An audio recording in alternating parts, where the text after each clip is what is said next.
Level Sports welcomes you to the following presentation of the Simulation Football League.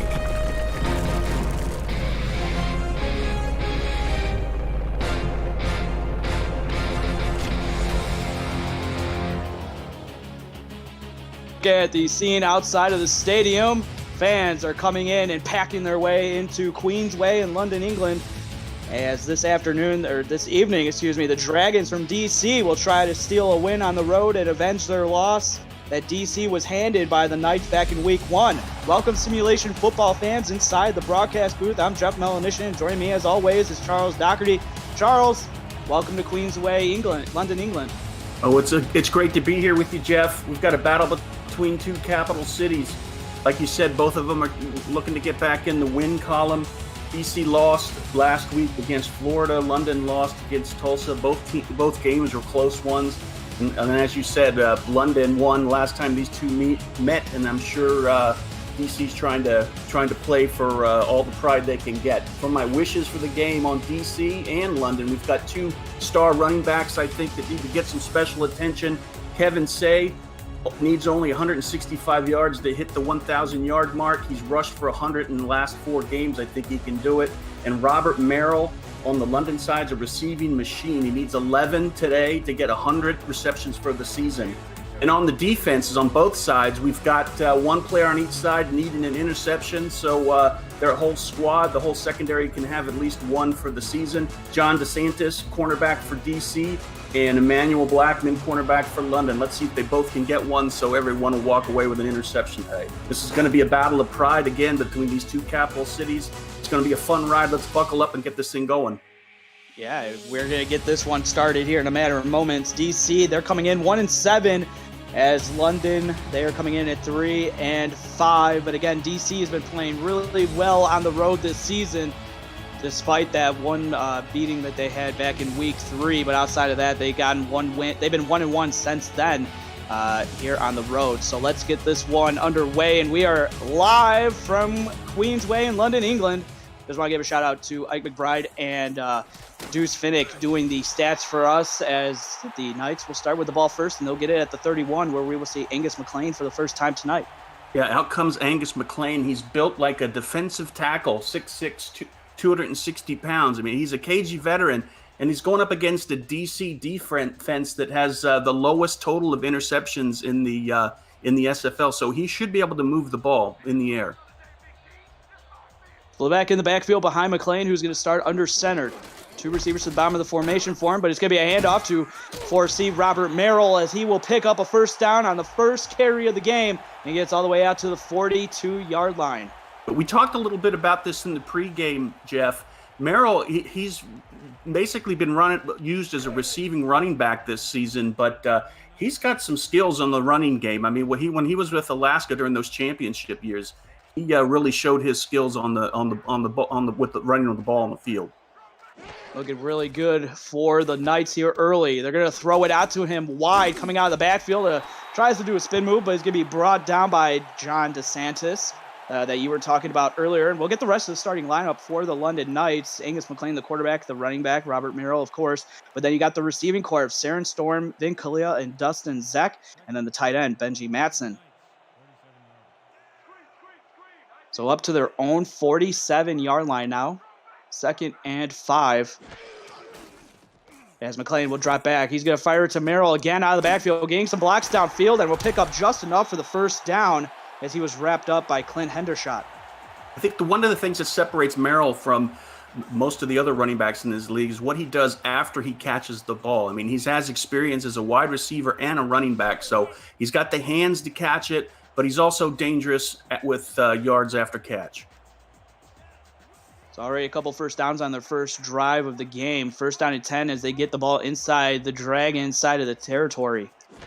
As McLean under center, going to use Merrill again, trying to get out wide, but he's going to be stopped short. Only a pickup of 1 there. It looked like it took a while for that play to develop, and the DC defense was just too fast and very disciplined on that play. Didn't allow any gain whatsoever. Well, maybe a little bit of gain, but not as much as London wanted. McLean last week, 33 of 51, 350 passing yards, 1 touchdown, 5 interceptions. Need to take care of the ball here this week if they want to get a win. As Merrill will be hit and dropped in the backfield, and what a play by David Leathers. As you take a look, that game back in week 1, it was London getting the best of DC. It was 20-10. Angus McLean, he went off. He was 35 of 42, 219, and 2 touchdowns.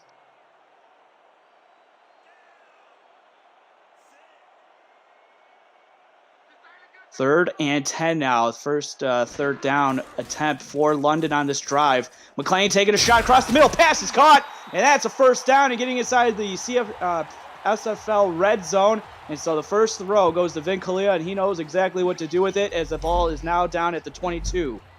Great route running by Vin Kalia, but you see that Angus had all the time in the world for that play to develop.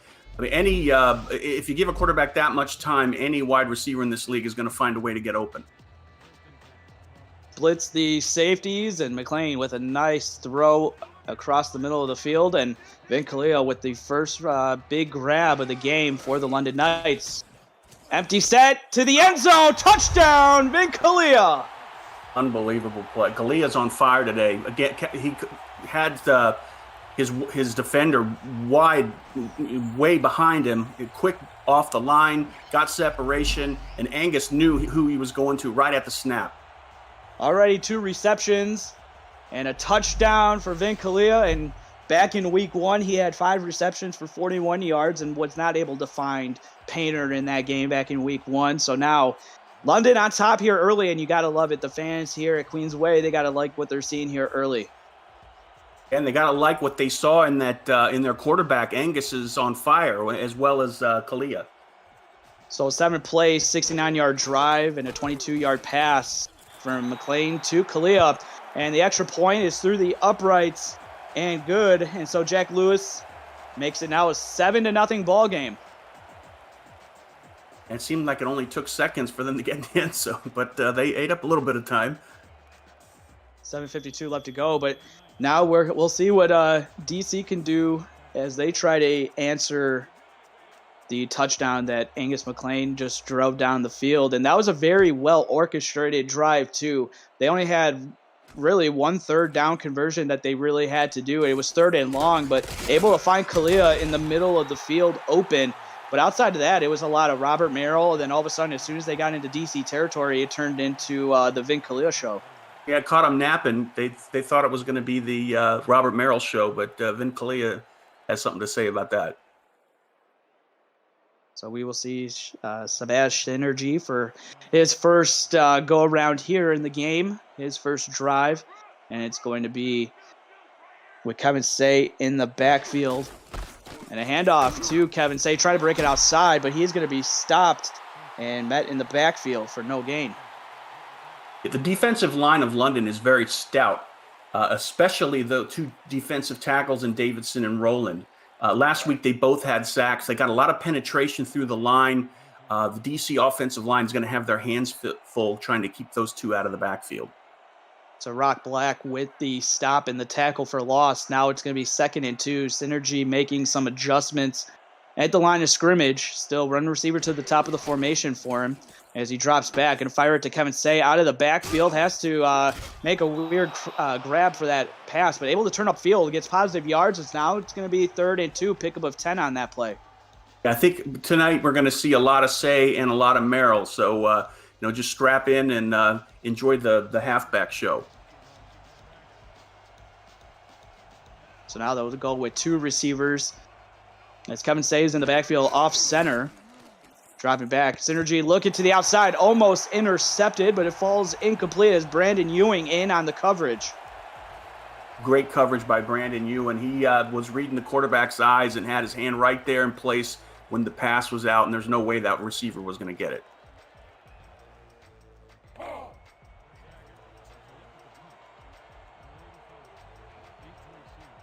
And now the first punt will commence.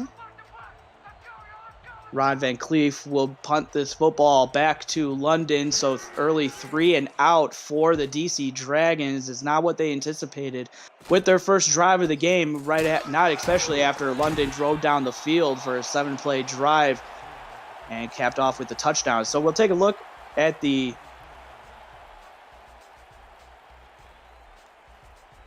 first down and 10 now as Angus McLean will get the ball with his second possession here after a good one on the first one.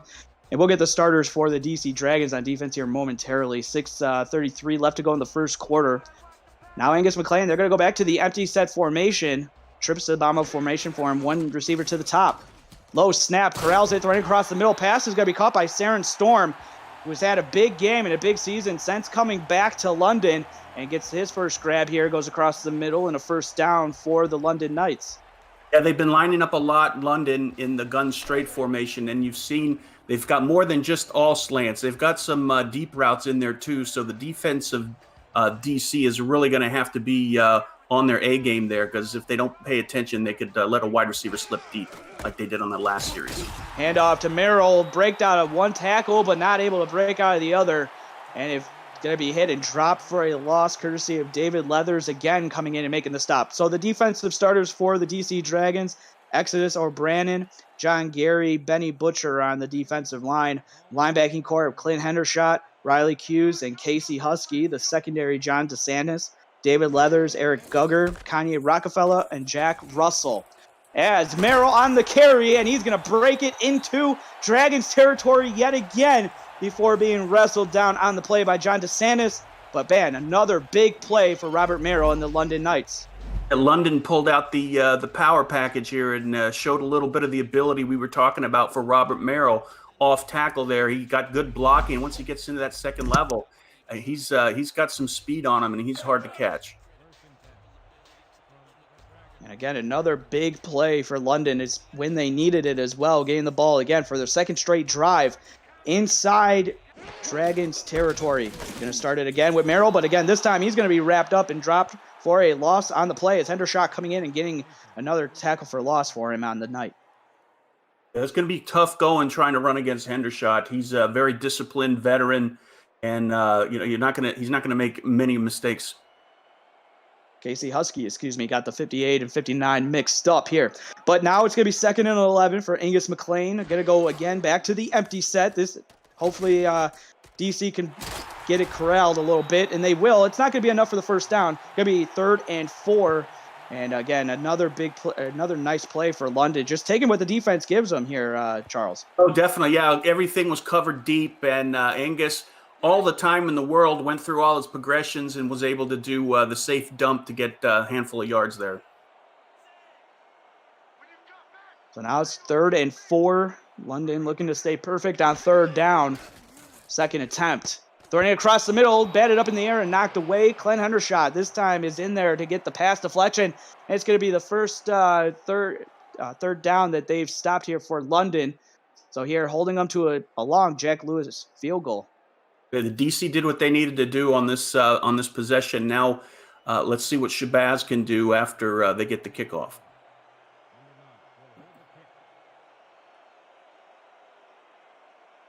Jack Lewis in to make this a 2-score game on the season. He's 12 for 12.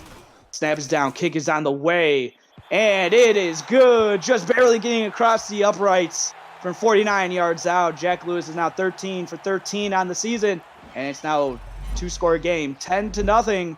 Knights on top of the Dragons. See, I was so confident in Jack Lewis's ability as a kicker that I was already talking about the kickoff return. It's because you can see the future, Charles. That's why. You knew it was going to go in and we would have a kickoff. But again, Yeah, I mean, money. even if he missed, we would have had a kickoff. So again, you're giving the fans what they want, and that's It's inevitable. the future.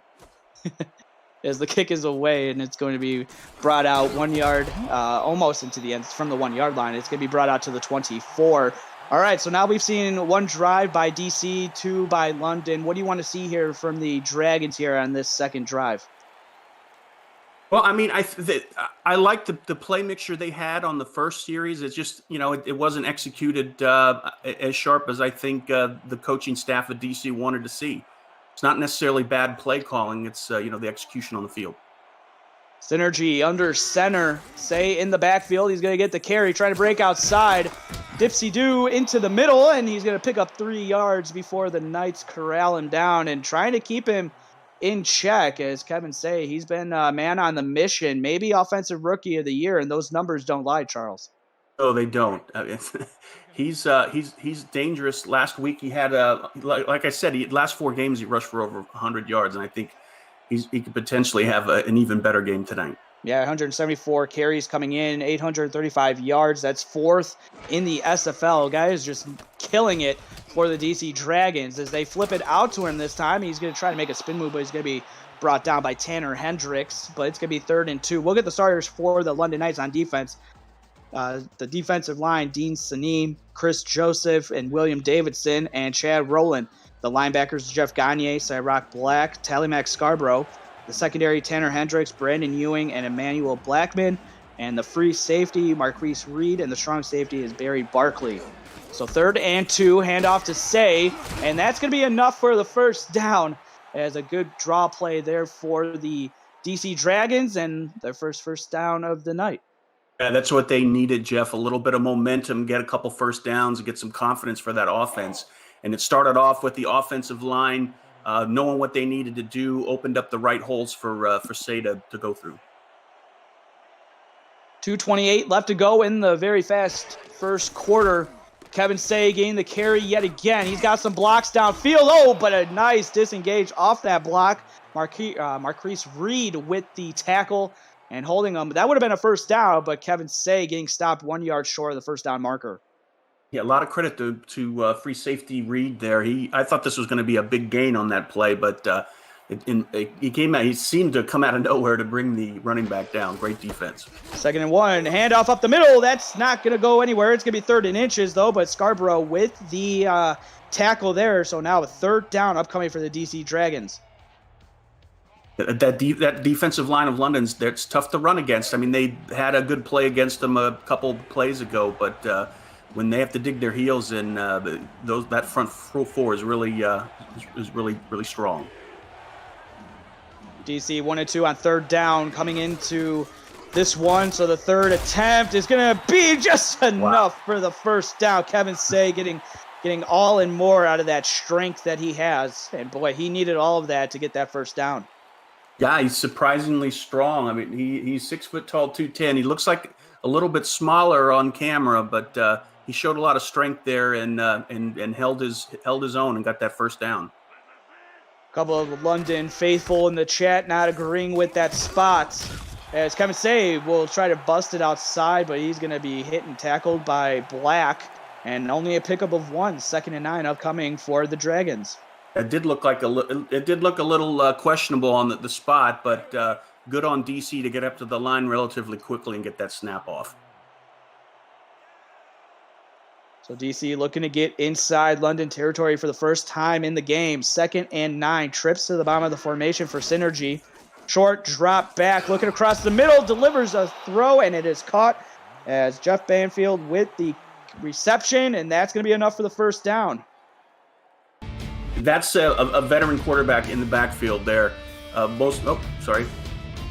take a look at a couple of game changers that we have. First, this is going to be Saren Storm going across the middle and having a big touchdown grab there late against Tulsa, trying to get London back into it. Nice little out route back inside and enough to get the first down. Meanwhile, in the other game for DC against Florida last week, Jeff Banfield, he went off last week. Had a big game, and there the touchdown strike to him for a touchdown. But both coming up in losing efforts. But you got to like what the receivers are doing, Jeff Banfield and Saren Storm, as they could be 2 potential, maybe a game-changing receivers that we might see make some big-time plays here. Yeah, both the respective quarterbacks rely on them when they're in a spot. So let's see what happens tonight when they need a big play or some points. Yeah, so far it's been Vin Kalia, but Saren Storm does have 1 reception for 11 yards. They went for a first down last drive. But here it's going to be Kevin Say with another carry, but Reed is going to get the stop. And that is going to be it for the very fast-moving first quarter. Knights on top, 10-0. You're watching the SFL on Next Level Sports.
Start of the second quarter in Queensway, London, England. I'm Jeff Melanishin. My broadcast partner is Charles Doherty.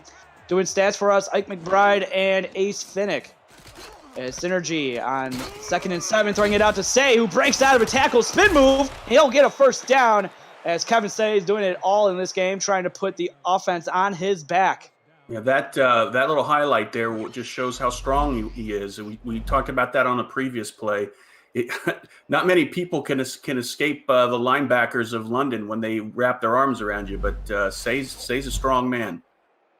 Barry Barkley converging on the tackle. He'll get credited with the assist. So 10-0, London on top early, but it's into the second quarter with 10:32 on the game clock. 1st and 10. Kevin Say getting the carry. He's got open space to the 20, to the 15, and he's going to be tackled at the 12. Exactly what DC needed. Back-to-back first downs and good blocking up front by the offensive line. It seems like things are starting to click for them. Let's hope it results in some points on the board. And that looked like a very good design play call because it looked like London was in a little bit of a man coverage there as you saw the receiver go underneath trying to get a block, but you also saw the corner go with him, which the corner was in a perfect spot to tackle Say for at least a pickup of like 6 or 7. So good design play call for the DC Dragons. So 1st down and 10 inside the red zone. Throwing it, and it's going to be intercepted as Marquise Reed with the interception, and he's going to be tackled. Surprised there's no flag for that one, but it's going to be a touchback.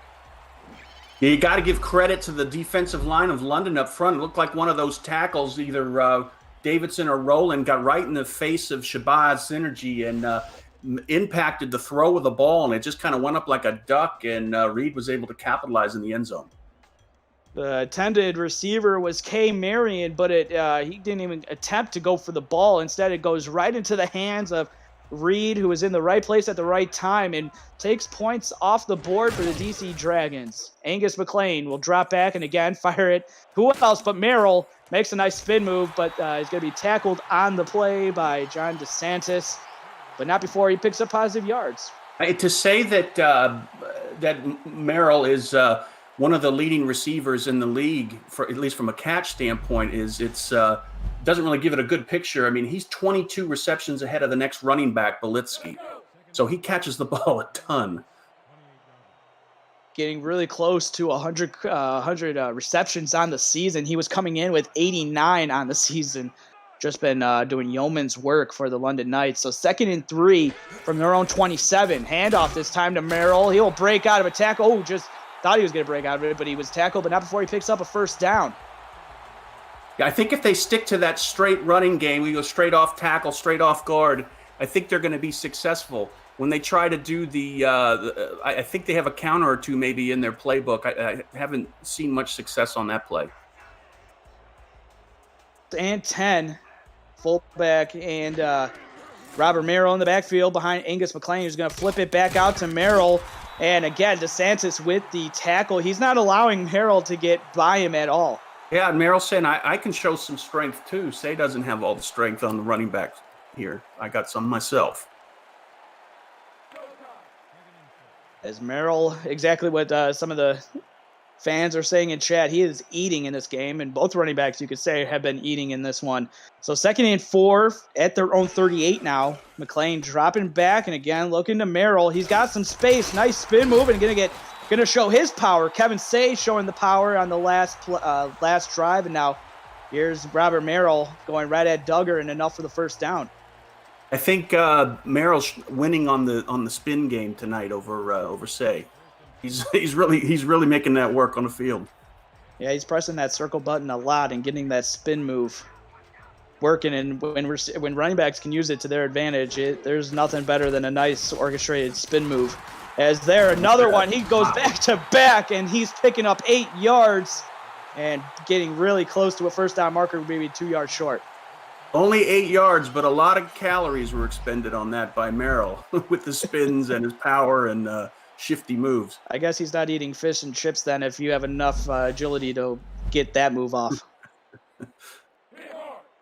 2nd and 2 now up to the DC Dragons 49-yard line, so inside their territory yet again. As Angus McLean under center, split back behind him. 7:23 left to go. There's Merrill, but he's going to be hit and dropped for only the probably single-handedly few times that he's been hit and dropped in the backfield. It's Clint Hendershot coming up from the middle linebacker spot to drop him for a loss. I really thought that London had the advantage on that play from a personnel standpoint with only 3 down linemen for DC, but Hendershot just blasted up into the gap and took over that play.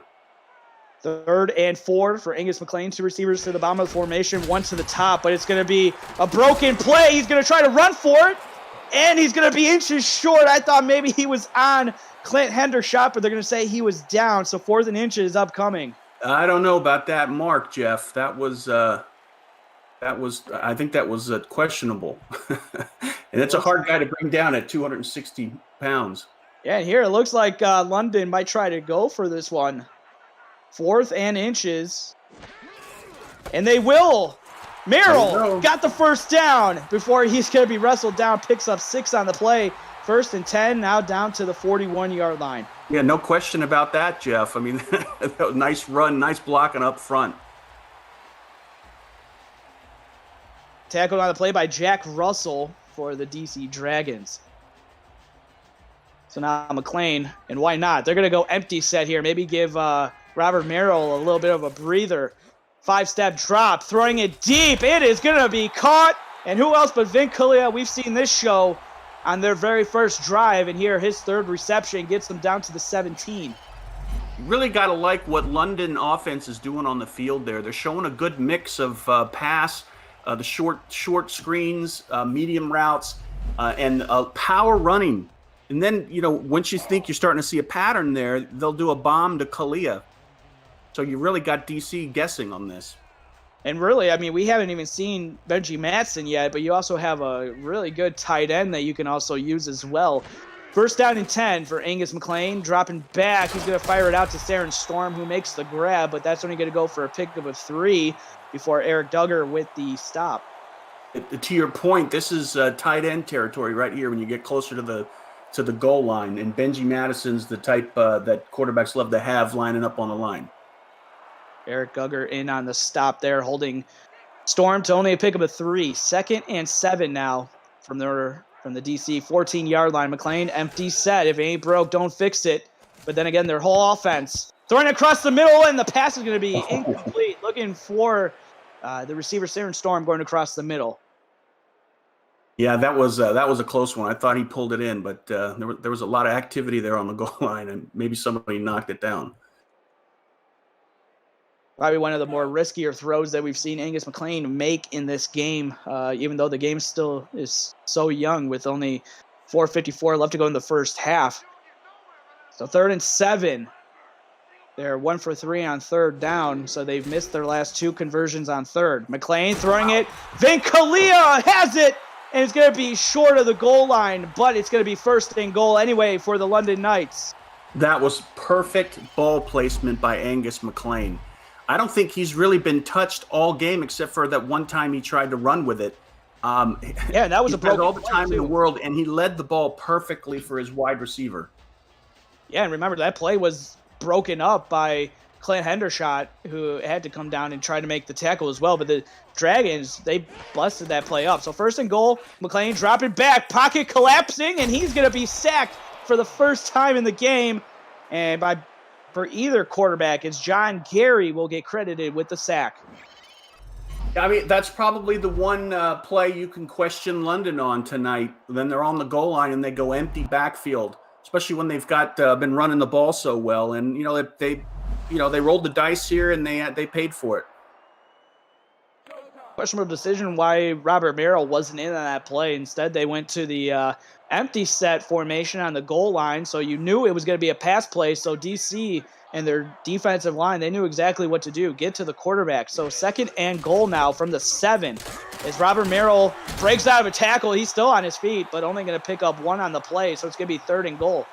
Yeah, back to that empty play with a quarterback that's 6'6", 260.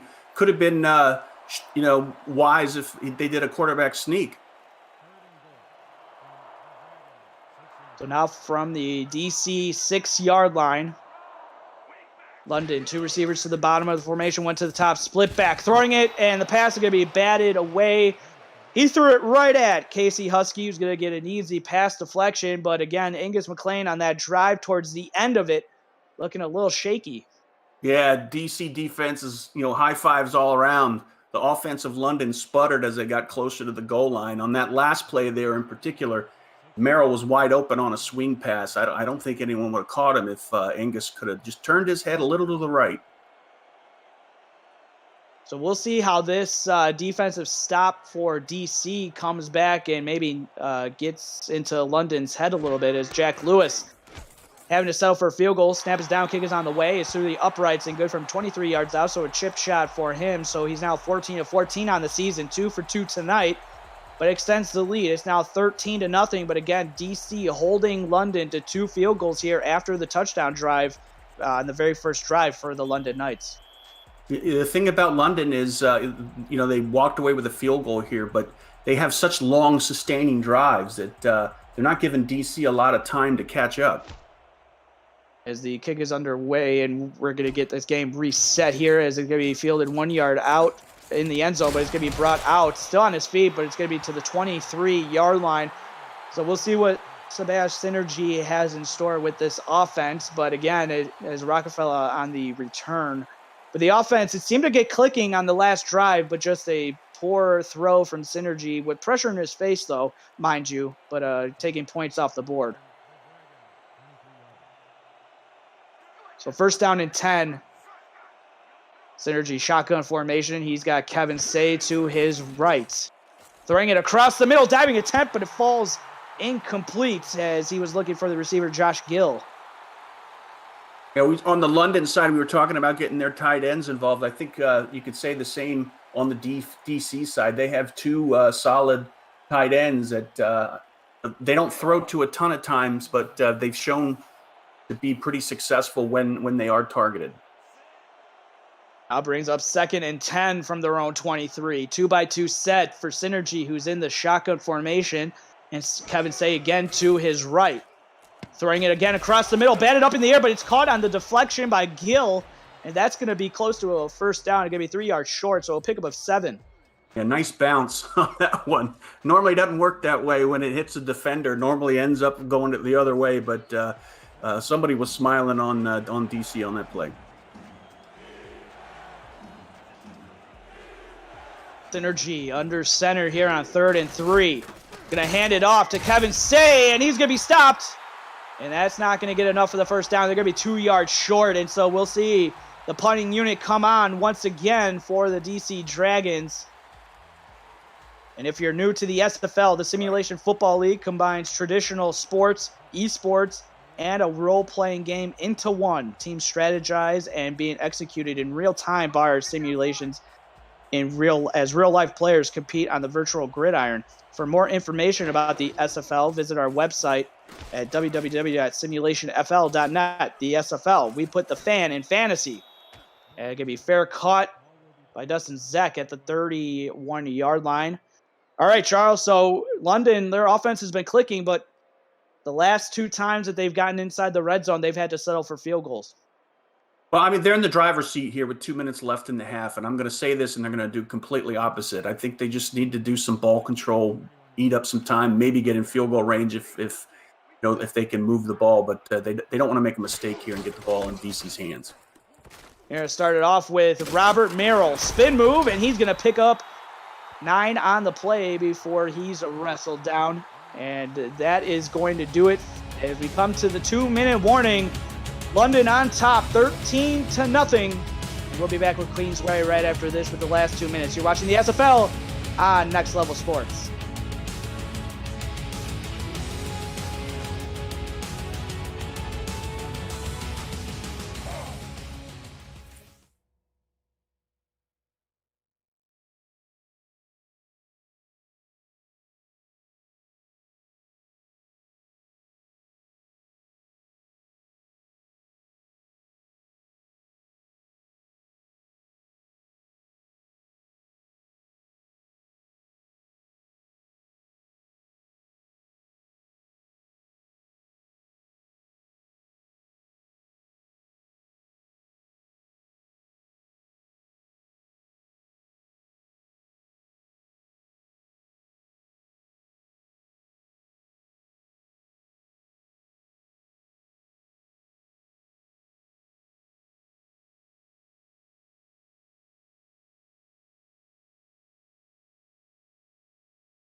2, Queensway in London, England.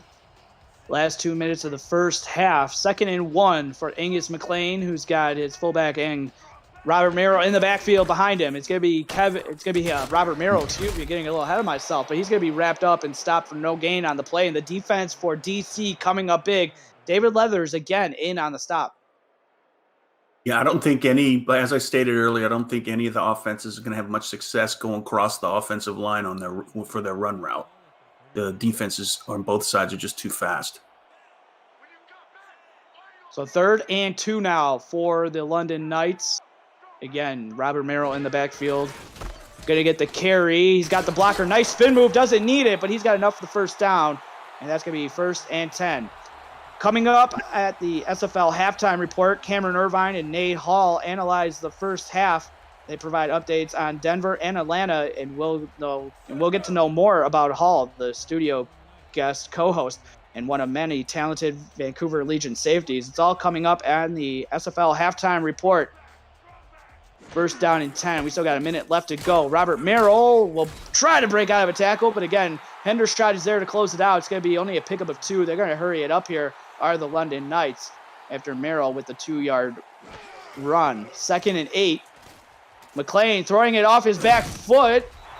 Wow. Pass is going to be caught, but they're going to call a timeout here as London, they threw it out. Pass is going to be caught, but again, it's going to go for only a gain of 1. You didn't have a lot of options for the quarterback of London, so could have gone the other way, but decided to show his athleticism and throw across field. So 3rd and 7 from their own 46-yard line. McLean dropping back, throwing across the middle. Pass is caught by Dustin Zach. That's going to be enough for the first down. Now inside DC territory to the 45. 34 seconds left. They're going to hurry it up. Bunch to the bottom of the formation. McLean dropping back 7 steps, taking a shot deep, batted up in the air and incomplete. Yeah. That was a nice athleticism there by DeSantis going up in the air and smacking that down. But they're only about 15, 20 yards, I think, from field goal range. So DC cannot let them put any points on the board before going to half. 2nd and 10, 26 seconds left to go. 13-0, London on top of DC. 2nd and 10, McLean under center. 2x2 set for him for the receivers as Robert Merrill's in the backfield.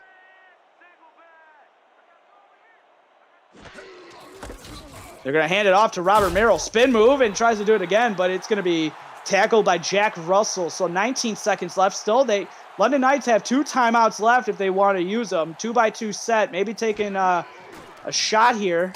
McLean dropping back, but he's going to be hit and he's going to be dropped for his sack. That's what DC needed to do. In Exodus O'Brien it didn't look like anyone touched him running through that line. And we'll send it back to the halftime to SFL for the halftime report with Cam Irvine and Nate Hall after the break.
Welcome to the SFL Halftime Report. Along with Nate Hall, I'm Cameron Irvine. 13-0, London leads DC at the half. And Nate, these two met in week one.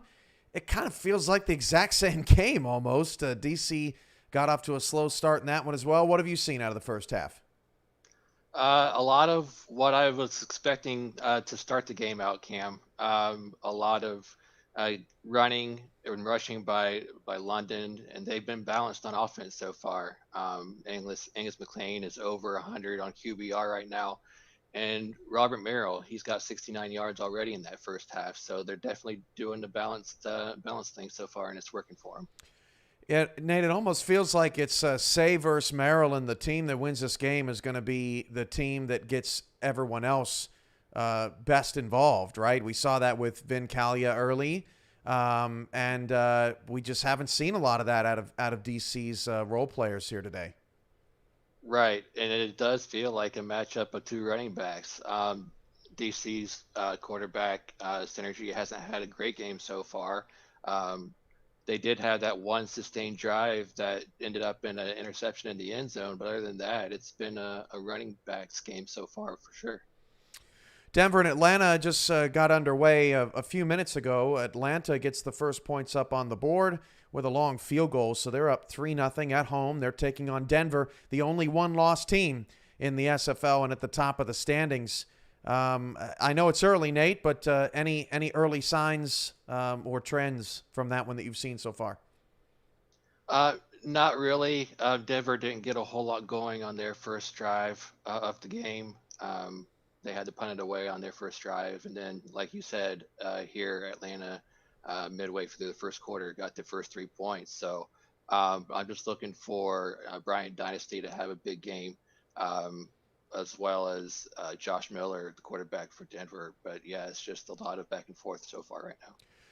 Two of the last three champions. Denver won it in the season 13. 13. Atlanta won it in season 14. Of course, Baltimore won it last year. So those two in action right now. Well, Nate, welcome. Mike St. Green is off for the next couple of weeks. You're going to be joining us for the next 2 Saturdays. But for those that don't know who Nate Hall is, strong safety for the Vancouver Legion, and plays in the slot, plays on special teams, does a little bit of everything. Had a pass deflection last week. I know you wanted to turn that into a pick. But who's Nate Hall off the field? Off the field, just like anybody else, I'm a regular guy with a full-time job. I was in the Army for 6 years from 2011 to 2017.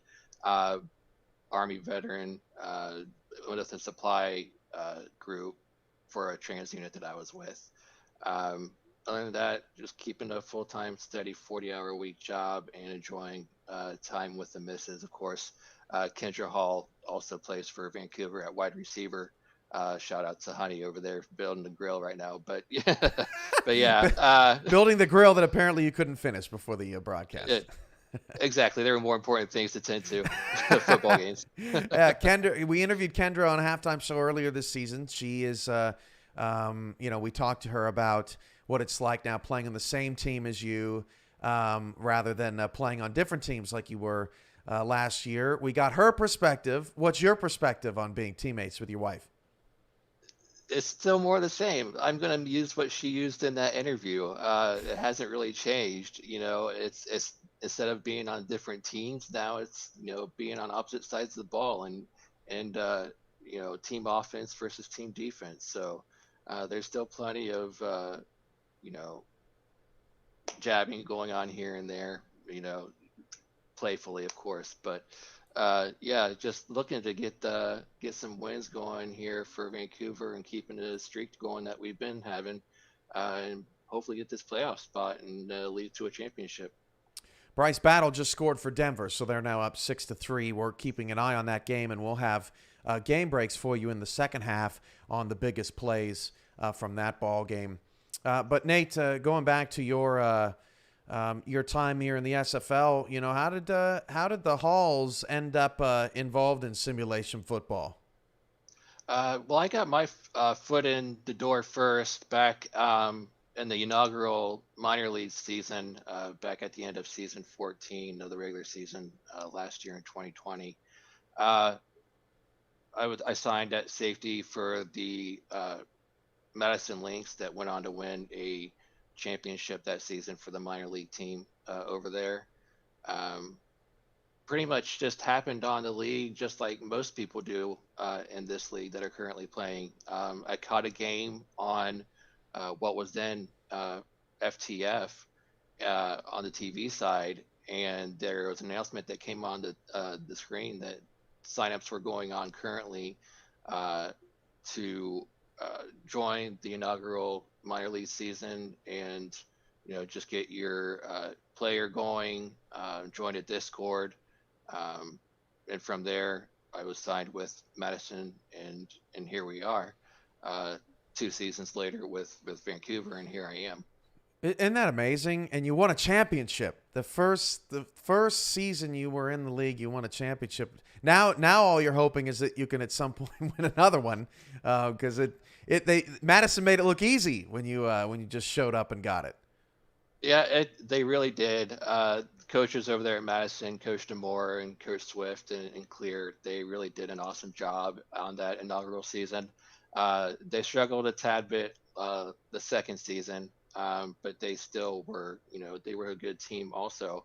Uh, Last year just wasn't our year for Vancouver. We lost to Louisiana in a tough game in the playoffs. Didn't make it to the championship that season, but we're looking to change that. And Andy and Michael Prococo has got us going in the right direction. Yeah, Madison's staff part of Tulsa. They're 4-4, and their season's looking up. Do you have a soft spot for the Desperados over there? I do, and when they played London last week, I know we're covering London's game today, but I was kind of rooting for Tulsa over here on the side a little bit, just rooting for Demore and his team, and they got the win that day.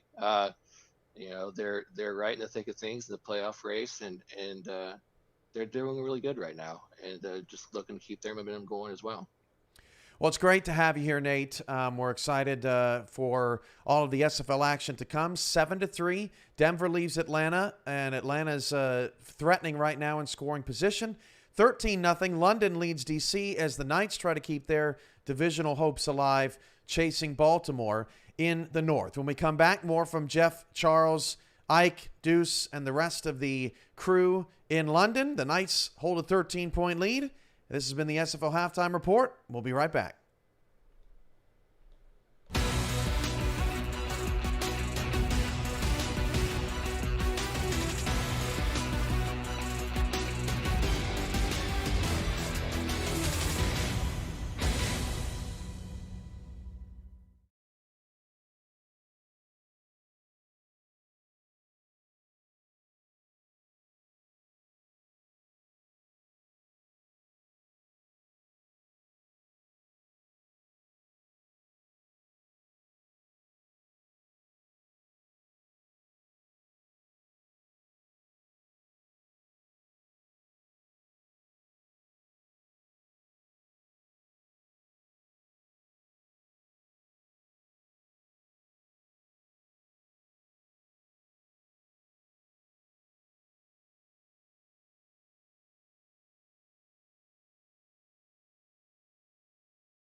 Thanks to Cam and Nate for that SFL halftime break. And now we are all set for the second half.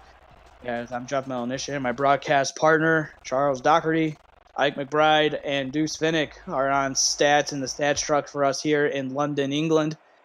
And so, Charles, as DC, we'll start with the ball here in the second half. What adjustments do you want to see from the DC Dragons?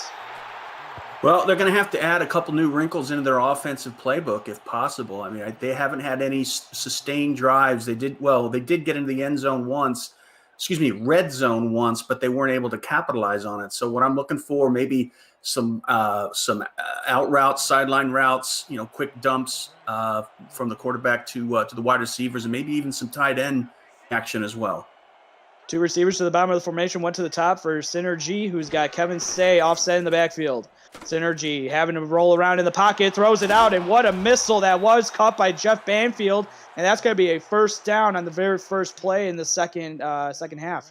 That's a tough play. I mean, the quarterback spins around, almost does a full 360, and then has to make a quick read to get that ball out, and did a perfect pass there. I mean, very impressive for Shabazz.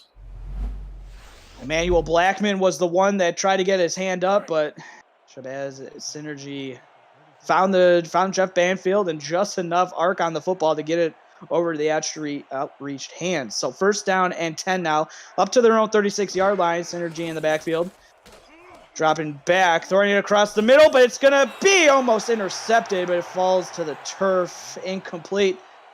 That was almost a big play by Barry Barkley. Yeah, they DC dodged a big one there. That normally plays like that down the middle. When you have so many defenders, it normally ends horribly for the offense. But that just goes to show you they don't have a lot of options in the middle from a route tree standpoint. So I think they need to start looking more towards the sides.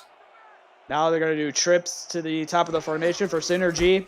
They're going to hand it off to Kevin Say. He's going to be hit and wrestled down in the backfield for a loss, and that's not the way they wanted to start their first drive, as getting in there is Chris Joseph with his tackle for loss. I hate to say it, but this is a big third down for DC. They got to show something. So far, London's been shutting them out on offense. They haven't really shown anything. So now's the time for DC to step up. 3rd and 12. Synergy, low snap, throwing it to the Jeff Banfield, but it's only going to be a pickup of 2 on the play. And this London defense has really been something this season, Charles. Yeah, like I said, it starts up front with solid 4 down linemen.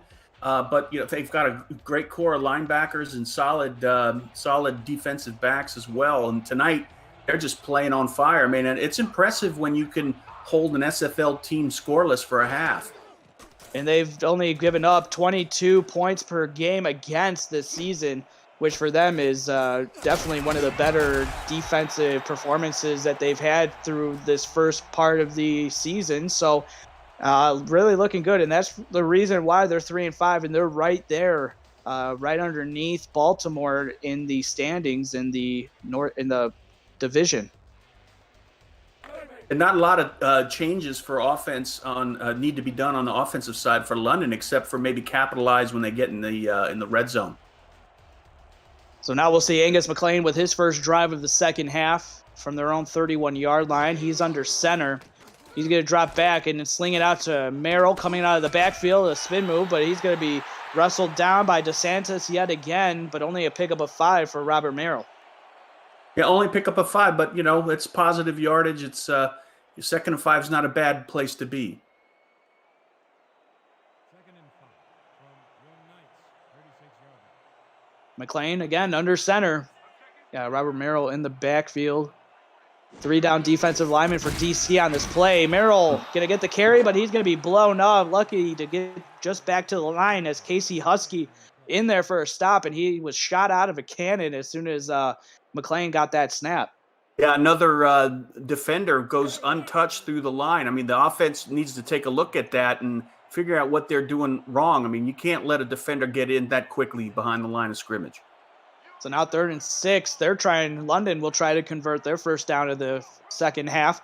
2 receivers to the top, 1 to the bottom, but it's going to be Robert Merrill, and he's going to be chased down from behind by Husky as he's only able to get a pickup of 1 on the play before Husky wraps him up, and that's going to be 4th and 4. Yeah, the defense did their job there. I mean, they got penetration on the line, very, very disciplined and unable to. Didn't let the London offense move at all.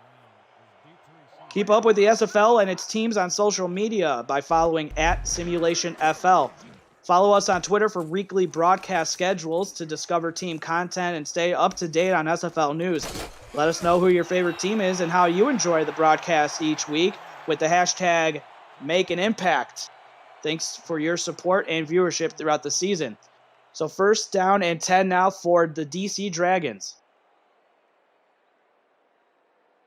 They will start at their own 28-yard line. So both teams having to punt on their first possessions of the second half. We'll see how the second possession here goes for DC. It's going to be one receiver to the top, one to the bottom. Synergy under center with Kevin Say in the backfield. Driving back 5 steps, looking across the middle. Pass is going to be caught, but then takes a pop. That's Ziggy Hronik with the reception, but only picking up 8 yards before he takes a shot at the end of that play. Yeah, that's a good smart route to run the tight end on. A little delay off the line, and he was wide open. 2nd and 2 from their own 35. Synergy under center. Say offset in the backfield. Synergy dropping back 5 steps. Going to throw it up. It's going to be batted away and knocked incomplete by the hands of Tanner Hendricks. Well, they went back-to-back tight ends. You can't argue. You can't get too mad at them for trying to get the tight ends involved. It's just I don't think that Say Gilly had the speed to be able to get any separation on that defensive back. And speaking of Tanner Hendricks, look at that one-handed grab for the interception. That was his first interception last week, but he had 2 on the night, and a very impressive. He tried to will the London defense to make some stops last week, but it was all for naught. Tanner at least coming up really clutch with big-time plays and big-time interceptions last week. And this guy has just been doing it his whole career. Definitely. I mean, he's definitely a magnet to the ball back there in the secondary. And he's who you want going one-on-one on an island, because if you make a mistake, you make a slightly errant throw, and Hendricks is going to make you pay for it. As that last one was probably the best one, even though he had the outreached one-handed grab for the interception in the end zone. I think that one where he was covering Gabriel Manning just shows you the amount of coverage that this guy has, that he can go up with the best of them. So here, 3rd down and 2 for Synergy. Going to hand it off to Kevin Say, breaking out of a tackle, but the Tanner Hendricks comes in and makes cleans out the clock there, so it's going to be bringing up 4th down. Yeah, he almost slipped out of there, but the defense of London just showed a lot of discipline there, held their lanes, and kept them from getting any type of positive yardage. So Hendricks making big-time plays there for the London Knights. So 4th down and 5. Snap, and the punt is away as the ball is going to go back to London. Going to be fielded at the 30. A nice spin move, but brought up to the 33-yard line. And so with 6:50 left to go in the 3rd quarter, London on top 13-0. You're watching the SFL on Next Level Sports.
6:50 left to go in the third quarter. I'm Jeff Melanishing. My broadcast partner is Charles Doherty. Ike McBride and Deuce Finnick are doing stats for us in the stats truck as Angus McLean taking a shot, and it's going to be caught on the sidelines. Vin Kalia, what a nice grab and getting it out to the 31-yard line. They've been going to him all evening here, and he's making big-time plays. Yeah, I mean, it looked like he just did a straight route down the field, a go route, and there wasn't anyone covering him. And the linebacker, Casey Husky, had to make an attempt, but was a little bit short trying to stop him, and eventually was brought down by Kanye Rockefeller. But a great route run there by London.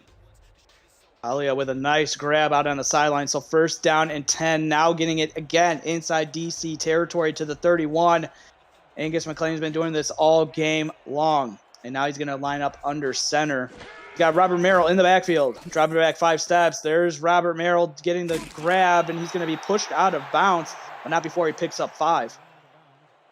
Yeah, I love watching what he does when he gets the ball on that sidelines. He's got really good balance there, and is able to get a couple extra yards. But then when he's about to get tackled, he shows a lot of strength and even adds more yards to the run. To the play. DC's defense needs to start coming up big and getting some stops, or at least maybe attempting to get a turnover.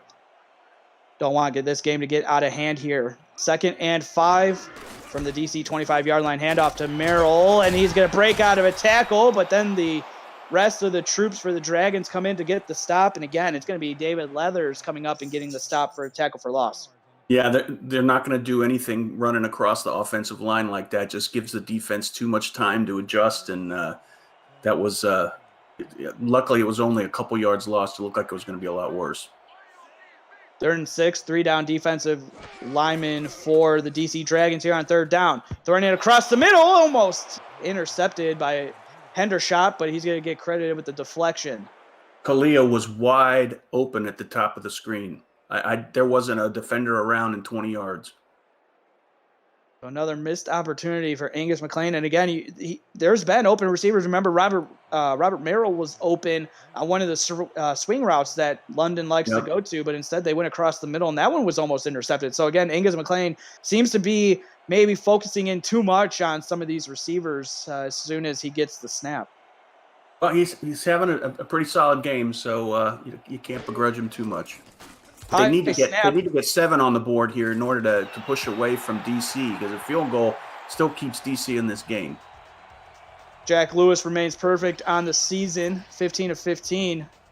But yeah, they're showing the backup quarterback who had to make a high attempt to snag it down. He got it down in place just in time for Jack Lewis. But again, like you were talking to, Charles, and alluded to, that London, again, with another field goal. So the last 3 scoring drives for London have all been field goals. Yep. And really keeping DC in this game. So, the DC offense needs to start clicking here sooner rather than later, because we got 5:38 left to go in the third quarter. Yeah, there's plenty of time for them. Just a touchdown automatically changes the game, the whole dynamic of the game. But I haven't seen that spark yet from the DC offense, as we have a good return here. Kanye Rockefeller doing a lot of work on that play and getting it up to the 36-yard line. The best return we've seen by either team. He had a couple nice spin moves, got hit, stayed on his feet, and finally brought down by Jack Lewis, the kicker. But good starting field position for the Dragons, and exactly what they need to maybe get this offense going. Definitely need some positives. So 1st down and 10, synergy under center.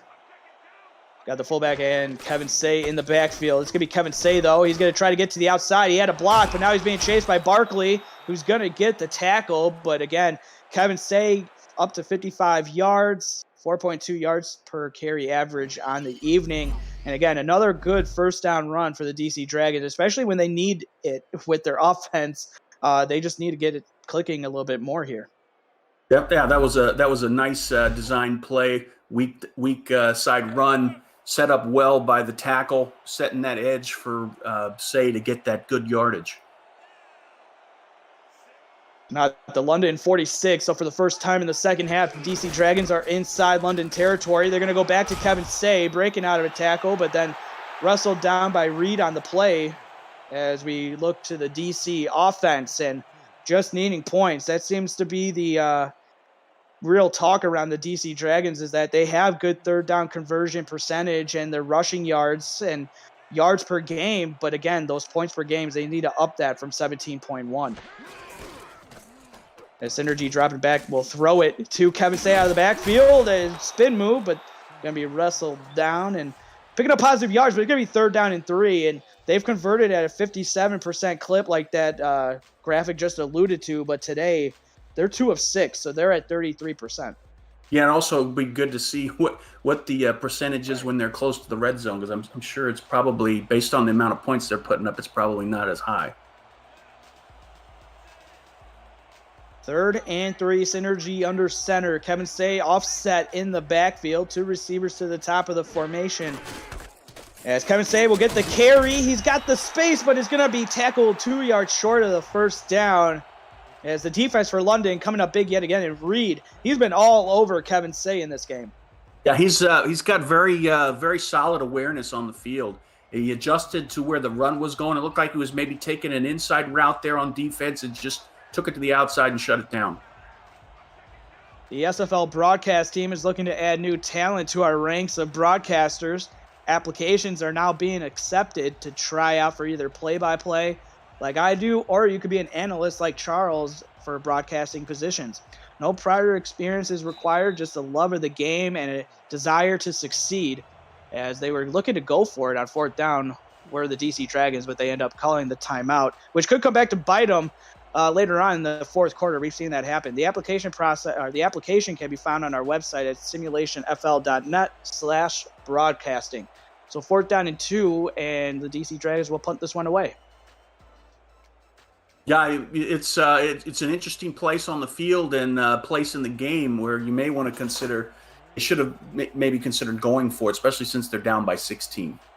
And normally around the 37-yard line is where you see teams start to go for it, around that 35 to 40-yard mark, because you're already inside the opponent's territory, so you're not really giving up a lot of field position. But here, a nice punt, and it's going to be down at the 2.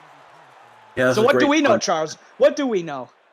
Well, yeah, what do we know? But hey, they're setting up the defense nicely to settle in there and hopefully give DC the ball back in good field position.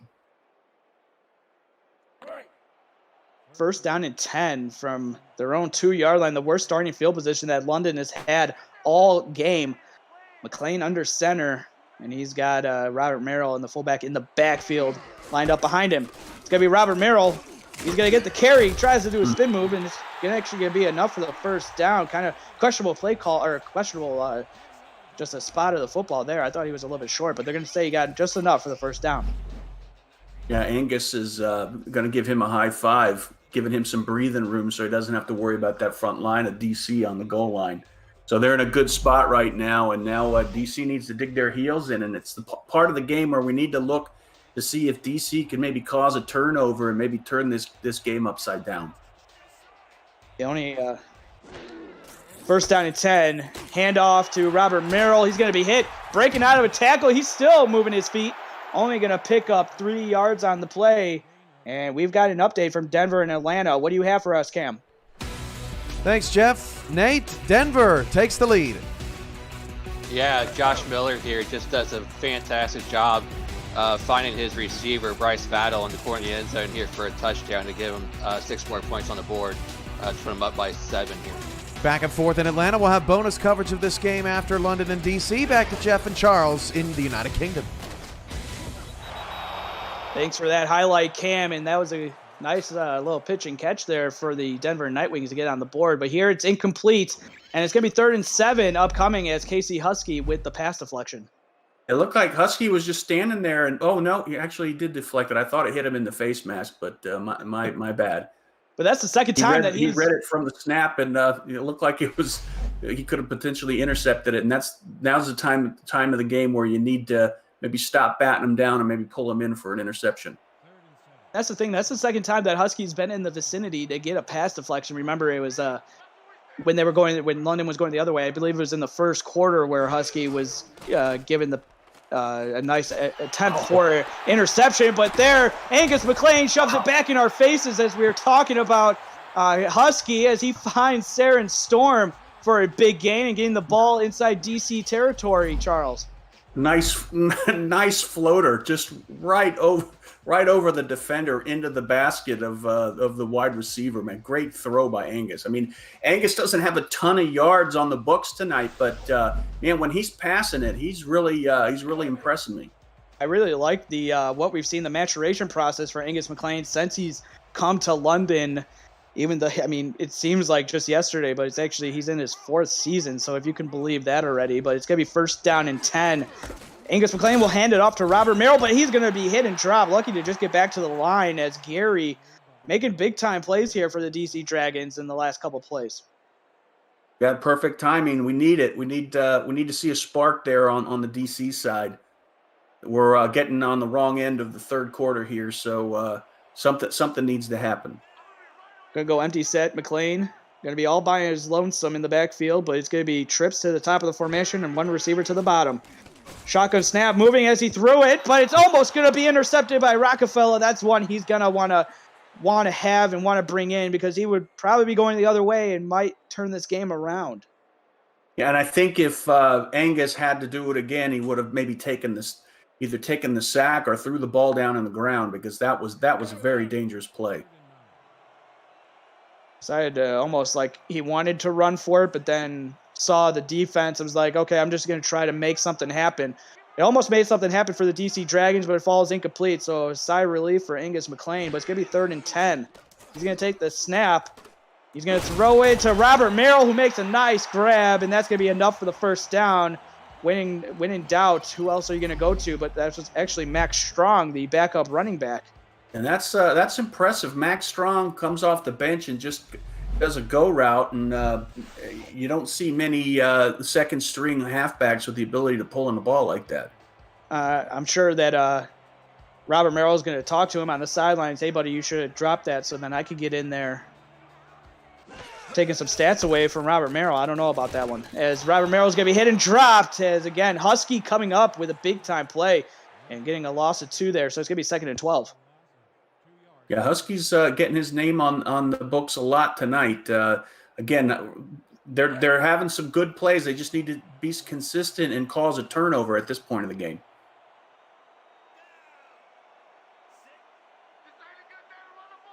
Here's McLean under center. 2 receivers to the top, 1 to the bottom. That's Saren Storm at the bottom. Going to look across the middle, and he's going to fire it to Zach, and he makes a 1st down grab, and that's going to be down to the DC 25-yard line. Yeah, Angus is a very patient, like you said. It doesn't seem like he's been in the league this long, but he has 4 seasons, and man, he's done a lot of maturation from that 1st season. I mean, he's very, very patient. As the Dragons are going to challenge the spot of the football. This one might be hard to overturn. Normally, for when you're challenging spot of the ball, you really got to have clear and decisive evidence, which normally the refs don't like to overturn spots of the football. Yeah, this is a pretty good look here. Let's see. I don't know about that. I mean, I think it was good, a good mark. Our spot, shall I say. Take a look at Dustin Zeck, the head coach for London, and Stephen Mullinex, the head coach for DC, and they're going to say it was overturned. So DC now charged a timeout, and that was interesting because they would have had 1 timeout left if that was going to be a failed replay, and they would only have 1 timeout the rest of the 4th quarter. Yeah, I don't think London's really going to sweat that too much. I mean, they're still in field goal range unless they make a mistake here. 4 seconds left to go in the 3rd quarter. 3rd and inches. McLean under center. Letting the play clock tick. Maybe thinking that the game clock is going, but it's actually stopped. 3 down defensive linemen for the DC Dragons here to counteract what London's doing on offense. They're going to hand it off to Robert Merrill. He's going to be hit and dropped in the backfield by John Gary.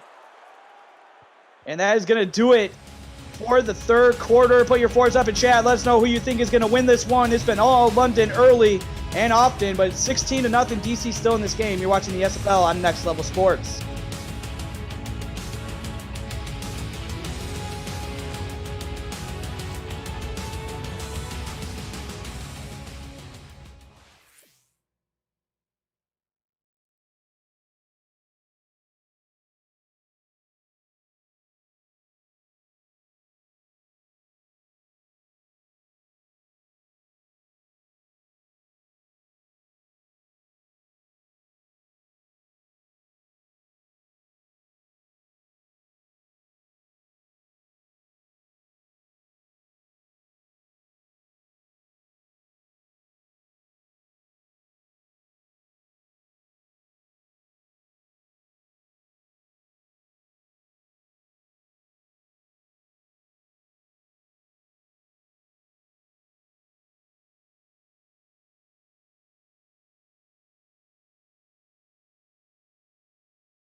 Back here to Queen's Way in London, England.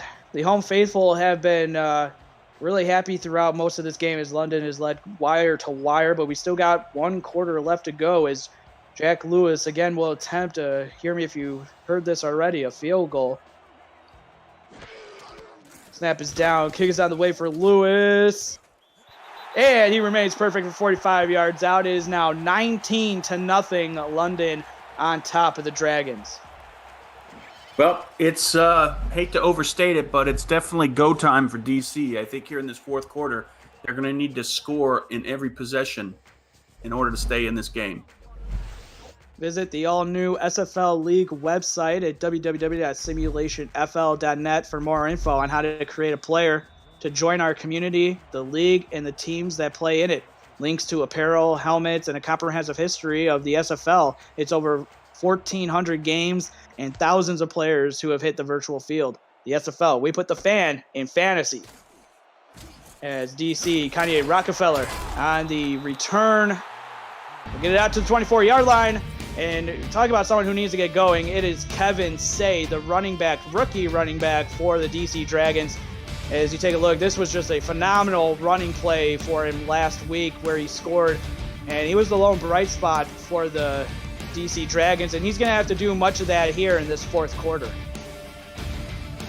Yeah, he hasn't been able to take it to that second level because the defense of London has been playing spot on. I mean, they've allowed a couple decent runs here and there, but they're so reactive and quick on the field that they're not letting him take it to the next level. Is that just a design on the run call, or is that more on the defense and not allowing Kevin Say to take it over? Well, I think some of it's the plays that are being called on the field.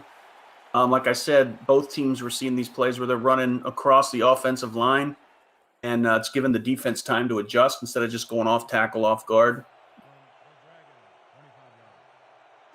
We'll see what Stephen Molinex, the head coach for DC, does on this drive. Is DC needing to get into the end zone by any means necessary. They'll flip it out to Kevin Say as he's going to be tackled by Black, but not before he picks up 7 on the play.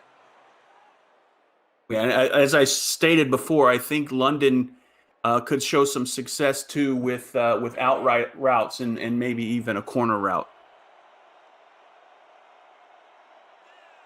2nd and 3, now up to their own 31. Synergy is going to be under center. Kevin Say in the backfield. He's going to get the call, but he's going to be hit and dropped as soon as he got the ball, and that's Tally Mac Scarborough coming up from his outside linebacker spot, and he's coming up and making a big-time play on Kevin Say. He wasn't touched. Again, another defender comes blowing through the line untouched, and that's there are going to be some coaches screaming here when they're reviewing the film. Big-time loss. Now backs him up to a 3rd and 7. Across the middle, pass is going to be caught, and first down, Ziggy Hronik with the reception, so the tight end getting his 2nd reception and getting it up to the 37-yard line. That's great. I think we're getting close to the point where they need to maybe consider doing some hurry up. In their game last week, they showed some success when they went to this gun straight formation, and it looks like they've got a couple options in that formation, so they won't just be locked in on gun straight. 90 all straight. So 1st and 10, now up to their own 37. Synergy under center. Oh, slant, I meant to say, my friend. Sorry. I knew what you were talking about, Charles. As Kevin Say getting the handoff, he'll pick up 7 on the play, so it's going to be 2nd and 3. So a nice, good little drive here starting to get going for the Dragons. Yeah, definitely. But again, we need to see some consistency and also some urgency. Coming up to under 9 minutes left to go in the fourth quarter. 4 down defensive lineman for the London Knights. Sergi dropping back, looking to Kevin Say out of the backfield. He's got one man, but breaks out of the tackle, and he's going to be pushed out of bounds by Reed and Barkley. Jeff Gagne had a bead on Say, and I thought he was going to make a spectacular tackle behind the line of scrimmage, but Say showed his athleticism and was just able to just shake him off like water. Wow. I mean, Jeff Gagne had him dead to rights, and Kevin Say was still able to break out of that tackle, showing the elusiveness and the power that the rookie has. Basically putting the offense on his back. So first down and 10, they're inside London territory. And it's going to be Kevin Say again. A juke move. He's got some blocks. Whoa. He is loose. No one in front of him, and he's going to take it to the house. Back-to-back games. Big-time score for Kevin Say. And now it's starting to get exciting. I mean, that weak dive, I mean, I think they could have gone to that all day and had much more success in the run game. He gets through that hole so quickly, and he's hard to bring down because he finds another gear when he gets to that second level. Time play, big time drive for the DC Dragons, as that is the 6th rushing touchdown for Kevin Say in his rookie season. And a big time play. He's up to 18 carries and 107 yards in the game. Now we'll see Don Wilson come on to attempt the extra point. Snap is down, kick is on the way, and it's through the uprights and good. So now DC finally getting on the board. So it's not going to be a shutout. It is now 19-7. And Charles, that's exactly what the doctor ordered in terms of a drive for DC. Yeah, most definitely. Now the pressure's on the defense of DC. I mean, they're going to need to do a 3-and-out here because a long sustained drive is not going to bode well for DC.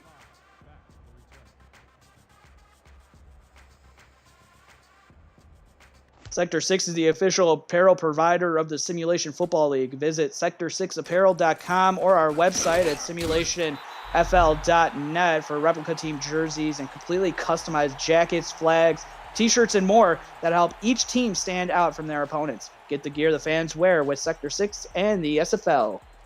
Get yourself a Charles Doherty, what he wears, his little hoodie that you can get. Right, Charles? Yep, I wear a hoodie 24/7. See, I knew it. First down and 10 at their own 31. Defense for DC, maybe looking to get a turnover here. 2-by-2 set for Angus McLean. He's going to drop back. Pocket's starting to collapse. There's a flag on the play, and he's going to be sacked, and we'll see what the flag is. Yeah, might be holding. Let's see. You hold the ball that long, that just shows you that the defense down the field had great coverage. As it stands, John Gary with the sack, but we'll see. They're going to call it on London. We'll see with the clipping call as the Dragons. Wow, I'm surprised that they accepted that. Yeah, well, they want to push him back a little bit. Yeah, but it would have been second down. Isn't it going to be first down now? First down and 10? Or no, first down and 20? Is that second and long? First and 31. Okay, so that was a right call on the penalty then. So this is what they call a country mile here. Definitely. An interception or a fumble or whatever is definitely what the doctor ordered for DC right now. Under 8 minutes left to go now with the fourth quarter fast approaching the 2-minute warning. As Center Storm going across the middle, but that's going to be second and 26, so only a small pickup there. But this is exactly what DC needs in terms of getting the momentum back on their side.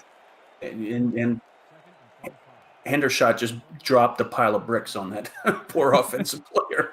He's been doing it to everybody. Any receiver, running back, tight end going across the middle. He's been doing it his whole career. McLean throwing it. Pass is going to be caught. Big play. He's going to be 3rd and 15. But I hear Cam has an update from Denver and Atlanta. Cam, what do you have? Thanks, Jeff. Bryce Battle is having himself a day, Nate.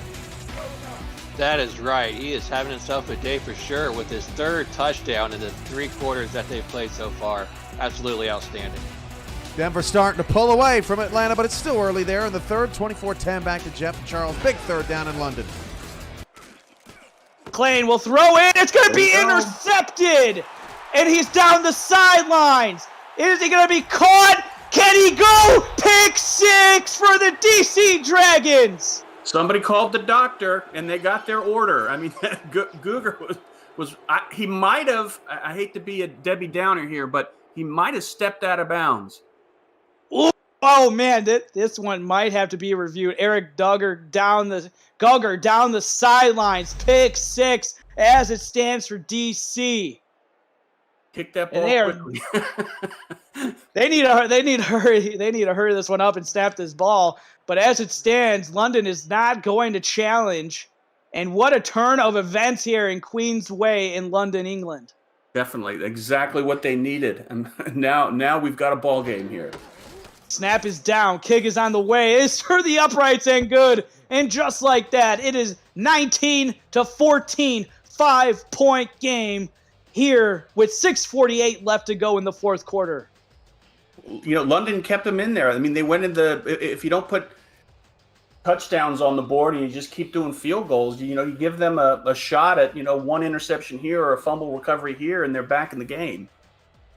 And man, what would this do in terms of the standings for this? You got Baltimore up at the top, and then London coming in 3 and 5 is a nice return by Dustin Zach. So that could potentially put a kibosh to this as you take a look at the South standings. Baltimore 2-0 in conference, London 1-1, but this could be big for DC to get it back into this 1-7. But getting that first division win could be big. Yeah, they definitely need a win. This would be huge for the organization. First down and 10. McLean, after throwing that pick, will get going. He's moving around the pocket, but he's going to be hit and sacked. Wow. The 3 down linemen between Brannon, Gary, and Butcher, they just destroyed the offensive line of London, and Angus was running for his life in the backfield. Another sack for John Gary. That's his second, as his second one last drive was negated by a penalty. McLean will hand it off to Robert Merrill. Spin move, and he's going to bring up a manageable 3rd down and 4 with a nice carry. And not a sexy play right there, but they needed it to make it 3rd and manageable. And just to give you what London was up on Sioux Falls 13-0 earlier this season, and they lost 14-13. So we'll see, maybe a little foreshadowing for this one. Throwing it across the middle, pass is going to be caught by Benji Matson, and that's going to be first down up to midfield. Okay, so now they made the first down. That's great. Now I think what they need to do is, don't roll the dice on offense. Concentrate on some short out routes and some swings and some runs, and not try and push it downfield. Maybe use Robert Merrill a little bit more. They haven't really called his number here in the fourth quarter. So now ball up to midfield, 1st and 10 for McLean. We'll throw it to Merrill out of the backfield. Nice spin move, gets 2 DC Dragons looking which way did that car go, but then it was also Clint Hendershot there to drop him. So only a pickup of 6. That the defender, I didn't get the number of that player, but that was a whiff. There was 2 of them, Charles. I mean, they both were looking. Where did he go? All right, so 2nd and 4 from the DC 44, and there it is. As Merrill will get the grab, and that's going to set up a 3rd and inches. Surprising he wasn't able to get across, and so that is 660 receptions all time as he moves from 9th to 8th, as Robert Merrill continuing to climb up the ranks of some of the best receivers and running backs to play in the SFL. So congratulations to Robert Merrill getting to 8th all time. 3rd and inches now. McLean barking out some signal calls, maybe an audible. Oh, and DC jumps. And they would have gotten the stop, but they're going to give up the first down. Oh, yeah, they were licking their chops. I mean, the last series, the line of DC and the linebackers, they were just having their way with the blocking of London. And I think they just were a little too antsy on that play and pulled the trigger early. Exodus O'Brien just getting a little bit too quick, and he would probably heard the snap count instead of looking at the football, and costly penalty there. That would have been 4th down, and DC might be getting the ball back. Yeah, and congratulations to Robert Merrill. He's such an exciting player to watch, and I love his ability to catch and run. 1st and 10 now for the London Knights, especially on a good drive, especially when they needed it. Merrill getting the grab. There's a fumble. Ball is loose. Still loose, and it's picked up by DC. Tyler, cutback. That's what they needed. I mean, this defense is really really done what they needed to do. They're on fire, causing these turnovers, and they're doing everything they can for DC to take this game. David Leathers jumping on the football. and getting the fumble recovery. Big time play for DC, and now they got the ball with 4:02 left to go in the fourth quarter. 19-14. It was 19-0 at the beginning of the fourth quarter. Synergy under center. Two receivers, one to the top, one to the bottom. Looking to the out route, and it bounces off the hands and incomplete. The receiver was covered by Tanner Hendricks. Yeah, that was a hard, small area to get the ball in, and I thought he had it for a second there, but again, that has to be perfect timing from the snap. Looked like Synergy was just a little bit off. The receiver was open coming out of his break, but then the ball got there a little late. So 2nd and 10 from their own 33. Synergy under center. Say in the backfield offset. Synergy across the middle, and it's caught! First down, DC Dragons, courtesy of K. Marion. Wow. Not much pressure on that one play for the quarterback, and Shabazz showed what he can do when he has a little bit of time there. And nice route run, not a big window like in the last plays either, but Shabazz just put it in laser accuracy on that pass. That one could have been intercepted by London, but it goes into the hands of Marion, and now the ball inside London territory. Synergy under center. He's barking out some audible play calls here for his offense. He's got Kevin Say in the backfield, and he's going to get the handoff. Breaking out of a tackle. Oh, but he gets lit up by Reed, and only a pick of a 4 on the play. Yeah, Reed held on for dear life. If he was able to break free a little earlier, it would have been on to the end zone. 2nd and 6. Kevin Say in the backfield, bunch set to the top of the formation for Synergy, who drops back. Going to take a shot off the hands of Reed, and incomplete. He had a chance at the interception, but it brings up a 3rd down. Yeah, when you run that bunch route, you have to have wide receivers that are real quick in their route, and the defense, if they can mess it up, the timing a little bit, the whole play goes south quick. And you could see on that play, it didn't look like it was executed as smoothly as it needed to be. 3rd and 6. They're converting just 3 of 8 on 3rd down, 37%, but this one would be big. Synergy throwing it to the outside, off the hands. Oh, as Scarborough could have had a chance at the interception, but it's going to be 4th and 6. Again, you look at that, the defense of London, they were in there hitting the wide receivers and just breaking them out of their timing route, and it went south. 50 left to go. Tomorrow on For the Fans, because man, if you guys aren't enjoying this, tomorrow is going to be awesome too. Coverage on the of the SFL on For the Fans tomorrow begins with Fort Worth trying to hold off Houston in the South Division before Vancouver heads back to Florida to do battle, this time with the Florida Storm.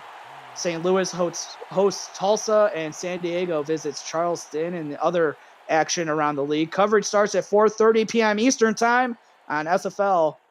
For the SFL on For the Fans. Football season is only just the beginning. But man, what a good one we have here. 2:41 left to go. Angus McLean will start under center. Got the fullback and Robert Merrill in the backfield. As with 2:41 left to go, we're sure to see a lot of Robert Merrill the rest of the way. Can DC get the stop? Merrill getting the carry, and he'll pick up just, they're going to say, 2 yards before Hendershot getting in there with the tackle. Yeah, I'd try and stick with the run as much as possible. Don't roll the dice. Don't try and push the ball downfield. Now 2nd and 8. DC deciding to not take a timeout with 2:13 left to go. Clock is ticking. They could take this down to the 2-minute warning. Wow. They will snap it just before. Wow. Merrill, spin move. And they're going to say he got just a yard on the play before. Who else but John Gary? He's doing it all. He could get sacks. He could get tackles. He could just get a tackle, and that's what he does. It's going to bring up a 3rd down when we come back. You're watching the SFL on Next Level Sports. Don't go anywhere.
Last 2 minutes of the fourth quarter. I'm John Melanition. My broadcast partner for this one's been Charles Doherty, and we got an awesome 2 minutes coming your way. 19-14. London was once on top, 19-0. Robert Merrill with the carry and a first down as DC takes their second timeout. That was the biggest run of the game. I mean, you could have.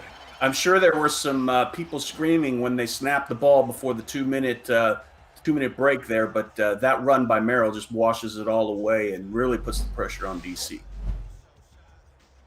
Kanye Rockefeller getting the shot in on Robert Merrill, but Merrill, after the fumble, holding onto the football very curiously now. 19-14. 1:57 left to go. Another first down might do it. DC only has one timeout remaining. And off to Merrill. Got the block, a hurdle, and he's going to pick up a 6 on the play. And there's the last timeout for DC with second down upcoming. The smart play calling by London. I mean, it's definitely what they need to do. Don't do anything risky right now. You're in the driver's seat.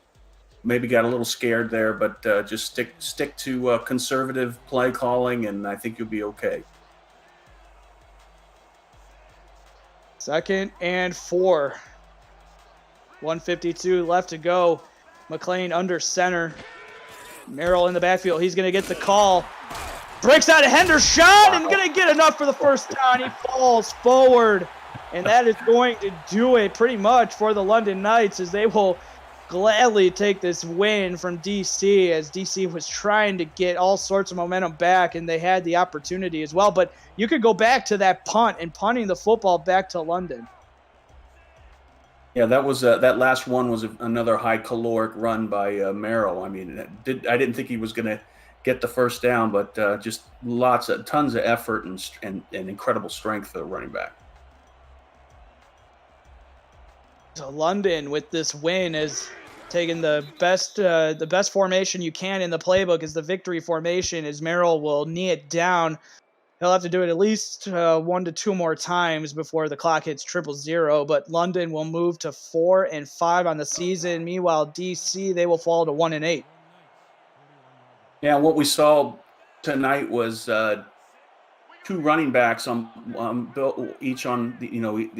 teams really put on a good show.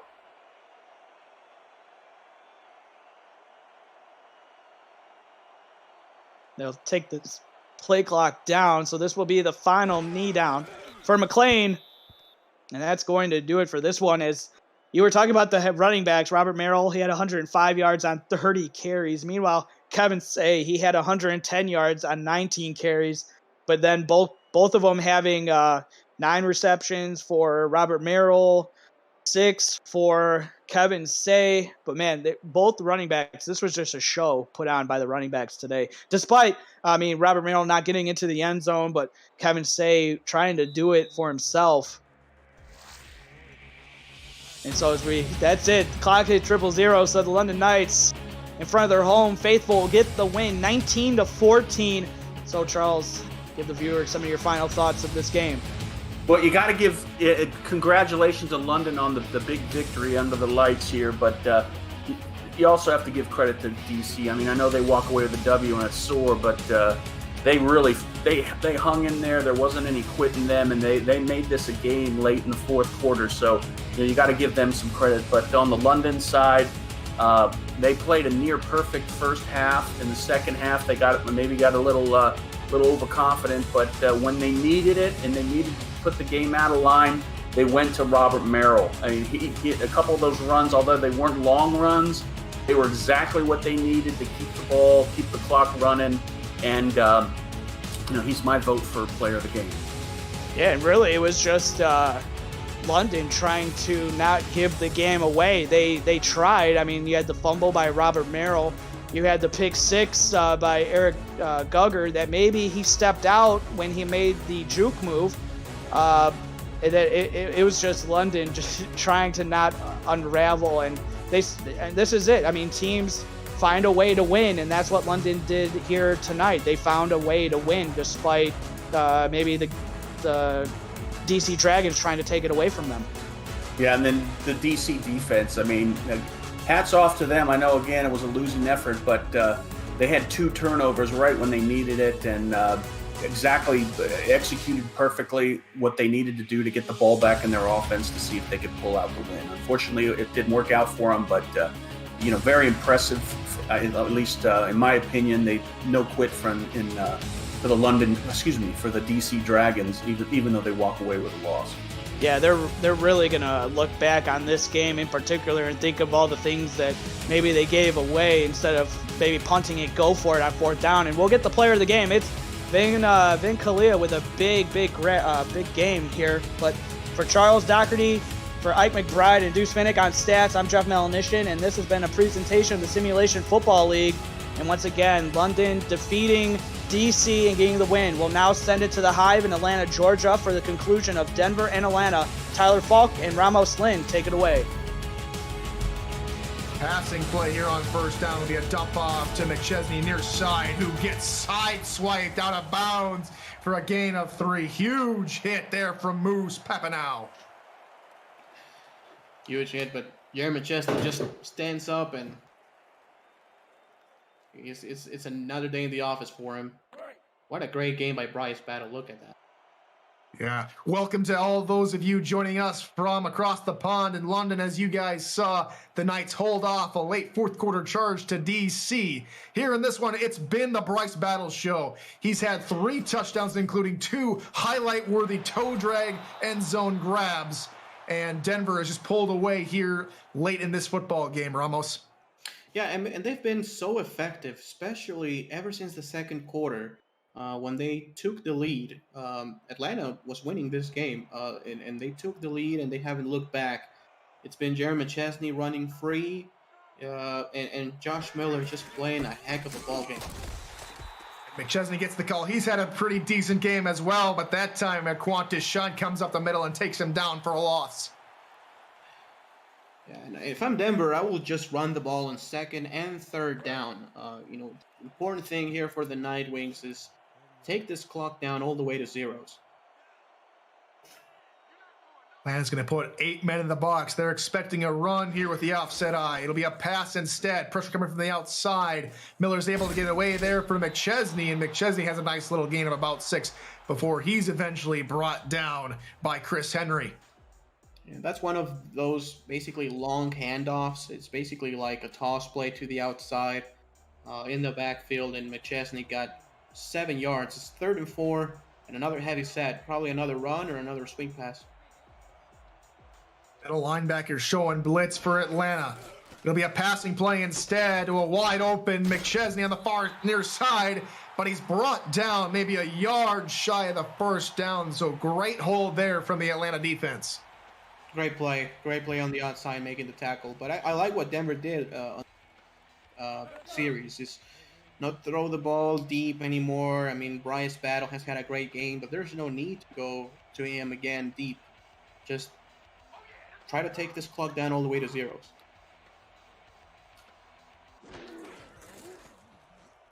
So Lily Long will send the punt away here to Casey Morgan, who stood up immediately after collecting the football right at the 25-yard line. Dynasty has thrown 2 interceptions today, and he has to be mistake-free if they want to come back and win this football game. Yeah, he really has, but it seems that the only really deep plays that Atlanta has, it's that post route to Jamal Wooding. Other than that, they haven't demonstrated much variety. I think they will go with it again. Dynasty back to pass. Is going to take the safe out route to BDG Hollywood, who spins behind the line. It's a loss of 8, and Atlanta's just going backward here. Need to turn it around here. They hurry up back to the line. Another passing play. They again go to Hollywood on the outside. This time he moves forward and picks up all lost yardage and then some. Yeah, better for him to get out of bounds and back up. That was ugly. That was pretty ugly. 3rd and 9. Again, you have to throw the ball past the sticks, and it's been a little bit Jamal Wood centric, but now they go in a shotgun split pro. Maybe another fade route here to Butch Chisholm. Under 4.5 left to go here in the fourth quarter. Dynasty back to pass. Fires it over the middle, and it's deflected by the linebacker. Tried to get Jamal Wooding again, but it's 4th and 9. And Butch Chisholm was running that fade, but well covered. So instead of trying to take the shot and risking an interception, he tried to throw it underneath, and it's incomplete.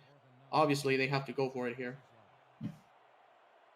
So here come the Swarm, trying to get past the 35-yard line to continue the drive. Denver linebackers showing blitz. They back off into coverage. Pass over the middle. Hauled in by Falco. And he's got daylight in front of him. 15, 10. And he's down to the 7-yard line. He just ran out of gas, but a great play by Falco. They might try to target him again, or even Will Todd. Out of this formation is where they ran that slant route when Will Todd was wide open. So the offense hurrying to the line. Pressure coming from up the middle. They try and go underneath. They do. And it's a touchdown for Jamal Wooding. Very nice play right there by the Swarm. Just in front of the linebackers. And Jamal Wooding, with great awareness, gets the touchdown. I will kick the extra point if I'm Atlanta. Keep it an 11-point game. You will need the 2-point conversion later, maybe. Indeed, they'll trot out Sammy Steele to tack on the extra point to try and cut that deficit to 11 points.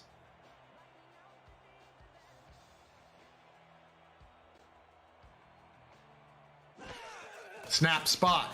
Kick is up, and it is good. 31-20, the score here late in the fourth quarter.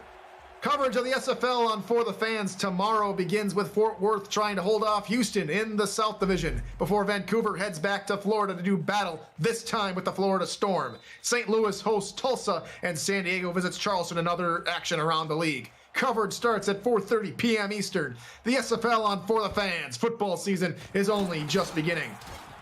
As the onside kick is recovered by the Nightwings on their 39-yard line of Atlanta. Yeah, you had to onside kick it there. I mean, it's 2 scores with less than 4 minutes left. You had to onside kick it. Not the best effort. But if Atlanta can, hold their ground, they can still just force a field goal and still be a 2-possession game. It's all about the Atlanta defense here. 8 men in the box trying to stop Jared McChesney up the middle. They'll go with McChesney. Indeed, they'll hit him behind the line of scrimmage. Combined effort from the Atlanta defense by Joshua Williams and company. And that graphic basically signals what's been the difference in the game. Jared McChesney with 120 yards rushing and BDG less than 50. That's been the key. Atlanta has been unable to have a complete game and a complete offense, and Denver has. But again, in a heavy set, split back look for the Nightwings. Be a handoff up the middle again here as the carrier gets about maybe 3 yards before he's taken down. It's the fullback, Ari Mills, with the carry. An important run right there by Ari Mills takes the Denver Nightwings back in field goal range. So even if they don't get much on this play, they still be in Kramer Jackman's range.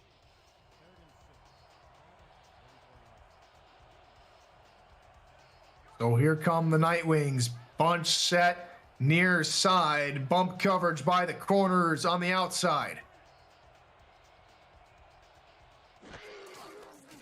Quick drop here from Miller. Pass over the middle. It falls incomplete. Intended for Giacomo Jones. 4th down. That looked like a little bit of a PI right there, as the defender was not looking at the ball and interfered with the wide receiver. No call. It was certainly close. But 4th and 6 still being Kramer Jackman's field goal range from 52 yards out. So here comes Jackman to extend the lead back to a 2-touchdown score game.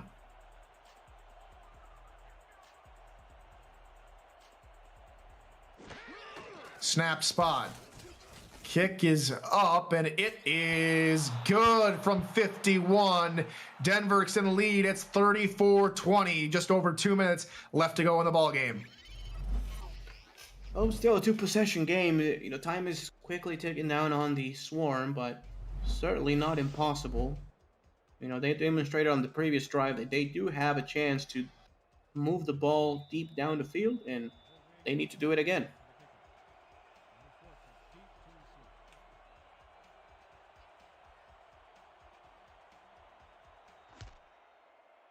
Jackman boots it downfield. Casey Morgan stands at about the goal line, takes it out. He gets to the 20 before he's destroyed right there at the 20-yard line by Bud Walter.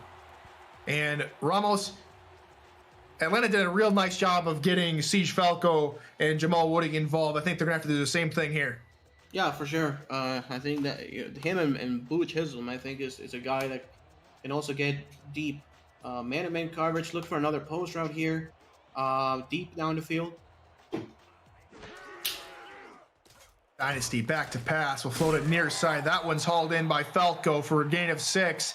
And something we'll probably see the rest of the game is this hurry-up offense.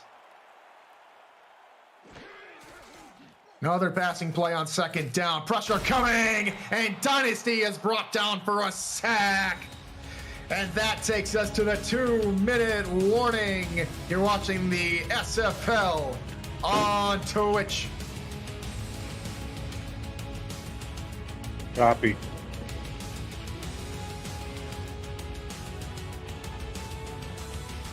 Welcome back to the Hive here in Atlanta, Georgia. I'm Tyler Falkes Ramos Lynn with Mark Chisholm and Chris Porter in the Stats Truck. Happy to have you alongside for the conclusion of this football game as Dynasty's pass over the middle, deflected by Wiseman, and an upcoming is a very crucial 4th down.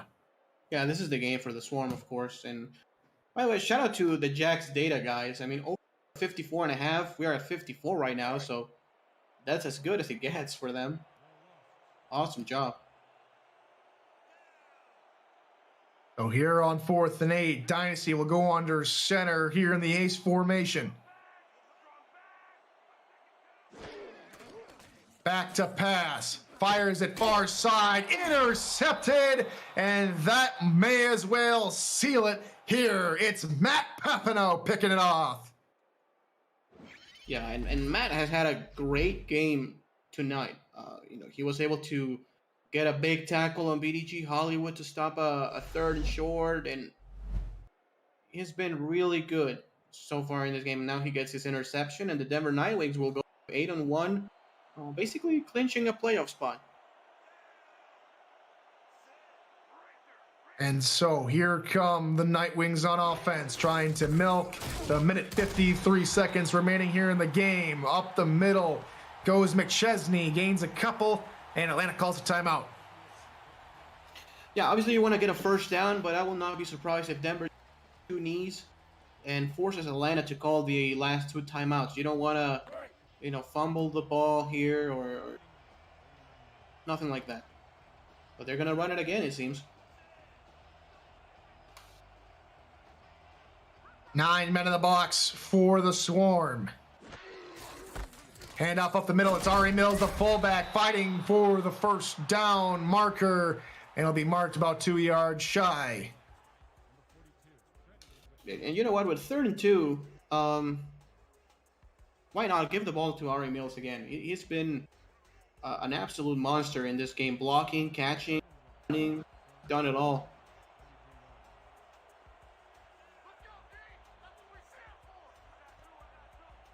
Identical formation. 10 men in the box this time. Hand up the middle. Gets stopped. And still is in Kramer Jackman's range. They're going to kick the field goal and officially put this out of reach.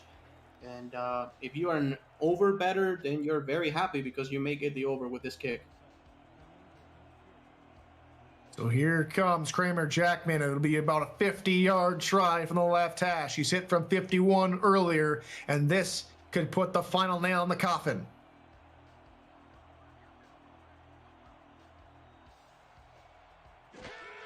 Snap spot. kicks away, and it is good from 50 yards. And Denver puts up a 17-point advantage. It's 37-20.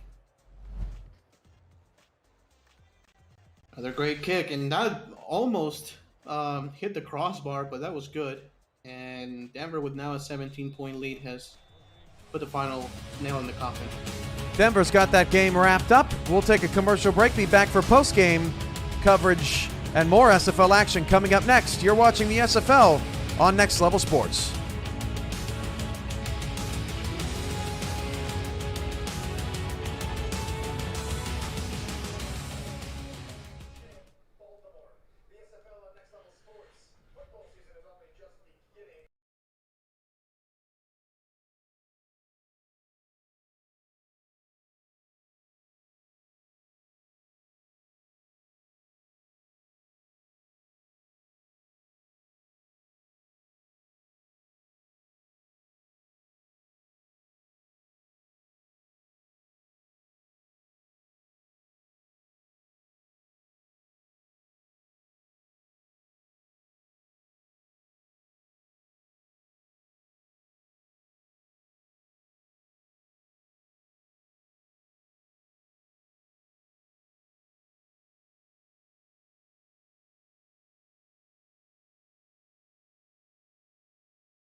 Welcome to the SFL post-game update. Along with Nate Hall, I'm Cameron Irvine.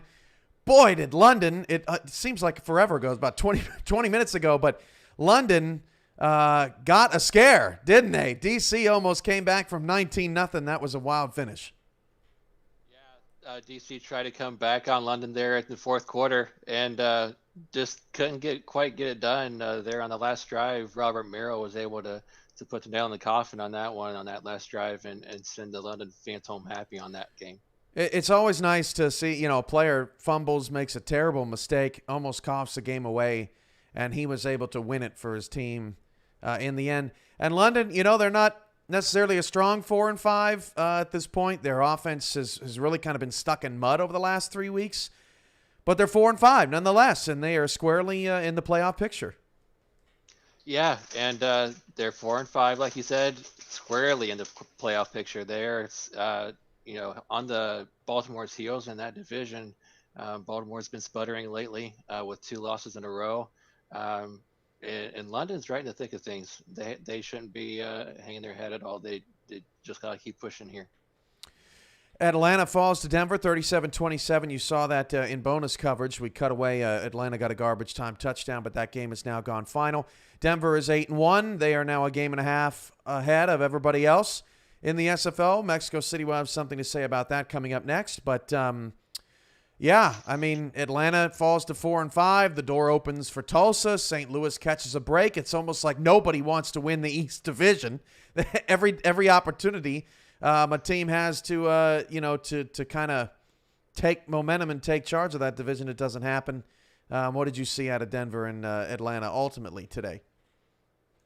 Ultimately, it came down to Bryant Dynasty trying to win a game on his own arm, and it just didn't happen. It came up short. He still had over 400 yards passing in their loss, but BDG Hollywood just couldn't get anything going. Just 42 yards rushing all game. And Bryce Battle, the wide receiver for Denver, he had himself a game today, over 100 yards receiving and 3 touchdowns. So good win by Denver. Denver is a Las Vegas loss away from being the first team to clinch a playoff spot, and that potentially could also clinch them the division as well because they have the tiebreaker over Arizona. Well, Atlanta at 4-5 and London at 4-5 are going to be paying real close attention to this next block right here. Coming up next on Next Level Sports, 4-4 Lone Star takes on 6-2 Mexico City. That's the top and the bottom of a very talented and clustered South Division. In the North Division, London is now a half game ahead of Queen City and just a game and a half back now of Baltimore, who has lost 2 straight. The Vultures have never lost 3 straight. What do you envision here in the second block, Nate, of action? What are you looking out for? I'm envisioning Ace Finnick for Lone Star and Dave Axis to have big games today at home for Lone Star in their game against Mexico City. I look for that division, the Tex-Mex, to get even tighter down the stretch of the season here. And Baltimore just cannot afford to go 3 losses in a row in such a tight playoff race. They need to get it done today, but doing it at a tough place to play at in Queen City. It's going to be a stellar evening of SFL action as we roll on here on Next Level Sports. Nate and I will be along for the ride the rest of the way. Eric Vinson and Josh Zirkle have the call from Denton, Texas, when we come back. This has been the SFL Postgame Update, and you're watching the SFL on Next Level Sports.